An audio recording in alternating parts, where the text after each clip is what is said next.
72 hours after retired Judge Eliyahu Winograd and his committee colleagues, who had been charged with investigating last year's troubling war with Hezbollah in Lebanon, submitted their interim report, Israel is in political turmoil.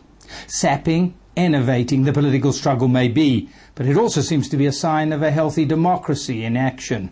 Even Israel's avowed adversary, the Hezbollah leader Hassan Nasrallah, acknowledged that a society prepared seriously to examine its failures is not easily brought to its knees, he indicated. Israel deserves respect for its ability to concede failure in the war. I will not gloat, Nasrallah told an audience at a book fair in Beirut.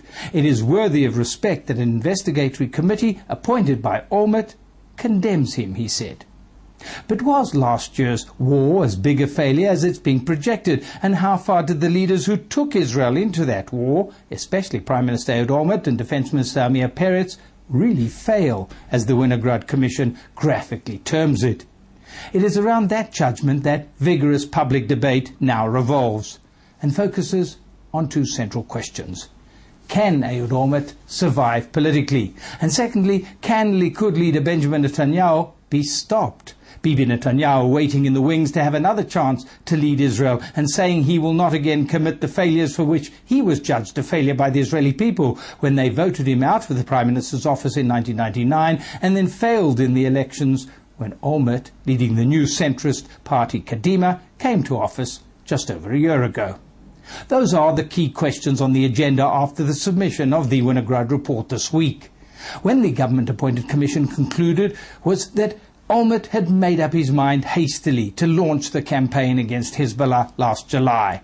And what it accused him of was a serious failure in exercising judgment, responsibility and prudence.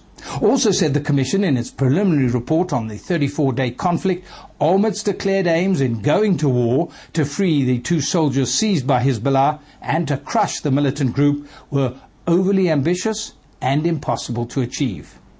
Even if he does survive the challenges from the public and within his own party, it is by no means clear that the coalition which Olmert has built and which gives the government at present a solid parliamentary majority will survive. If Olmert remains, a new Labour Party leader expected to be chosen later this month could decide to leave his coalition. All of which leaves the political battle lines that are now shaping up in an extremely interesting array.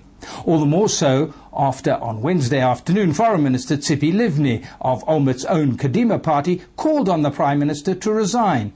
Ms. Livni revealed that when she had met the Prime Minister in his office, she told him bluntly that resignation would be the right thing for him to do, because, she said, now is the time to restore the public's trust in the government. Olmert, however, insists that he will not quit and that he prefers to implement the practical conclusions made by the Inquiry Commission on how to prepare Israel better for future challenges. That, said Olmert loyalists, is far preferable to a major battle for power within Kadima or new elections. Livni, for her part, said that she would not organise a coup against Olmert. For now, then, it appears that Olmert may manage to hang on, with his top party colleagues prepared to give him more time to restore his authority, at least until the final Winograd report is released later this summer. Still, in the wings of this political struggle, a large anti-Olmert public demonstration was being planned in Tel Aviv, while opinion polls show that about two-thirds of Israelis want Olmert to step down right away. The battle is thus being waged both in the street and in the media, as well as in the halls of political power. But while these political battle lines are being drawn over the two key questions, can Olmert survive and will the rest of the political community be successful in stopping Netanyahu, who incidentally tops all public opinion polls as the most likely winner should there be another election soon, there is another question that hovers over Israel. Zev Schiff, doyen of Israeli strategic affairs correspondents, stated it in uncompromising fashion. The key question arising out of the Winograd Commission, wrote Schiff, is not the level of personal responsibility for the failed management of the war. That's a question which relates to the past. The more important question is one which relates to the future. Can this government, headed by Ehud Olmert, lead the nation in the next war, which intelligence estimates say could take place even this year, and win such a war? The conclusion to be drawn from the inquiry report is a clear one. a clear no, and therefore, concluded Schiff, this government must step down. It is indeed a pertinent question, what with serious threats on the horizon on many fronts, Iranian, Syrian, Palestinian. But is there not another angle to the same question of whether Jerrold Olmert is the right man in the right place to meet the challenges? Should the question be only whether the Prime Minister has the ability to handle war, or should it not also relate to his ability or lack of ability to handle peace challenges? The jury is still out on whether Olmert ought to be given the opportunity to handle the lessons of fighting a war which the Winograd Commission says he must learn.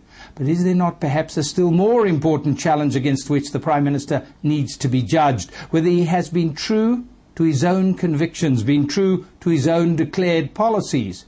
Those policies were not about going to war, but about trying to end war, to end the conflict with the Arab world. Policies which also called for Israel to establish its own permanent borders with its Arab neighbours.